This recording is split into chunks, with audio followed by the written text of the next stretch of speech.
இலவசமா வீட்டுமனை கொடுக்குறோம். சரி, இலவச வீட்டுமனை இருக்கு, வீட்டுக்கு நாங்க என்ன பண்றது அப்படின்னா, ஒரு ஸ்கீம் இல்ல, 2 ஸ்கீம் இல்ல, 3-4 ஸ்கீம் இருக்கு. இப்ப நம்மளுடைய ஆவாஸ் யோஜனா, இப்ப பிஎம் ஆவாஸ் யோஜனால வந்து நம்ம வீடு கட்டலாம். கலைஞரின் கனவு இல்லம், அதுல வந்து ஒரு 3.5 லட்சம் ரூபாய் வரைக்கும் உங்களுக்கு கொண்டு வரும், அதுல வீடு கட்டலாம். நீங்க பழங்குடியினர் வகுப்பை சார்ந்தவரா இருந்தா பிஎம் ஜன்மன் அப்படின்ற திட்டத்துல வந்து 5,17,000 ரூபாயில இருந்து 5,43,000 வரைக்கும் காசு கிடைக்கும், அதுல வந்து கட்டலாம்.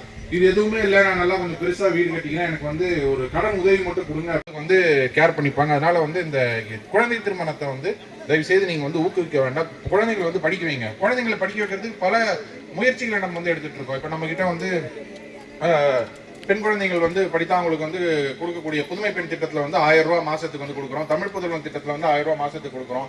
அவங்க படிச்சு முடிக்கிற வரைக்கும் சுகன்யா சம்பிரதி திட்டம்னு ஒன்று இருக்கு.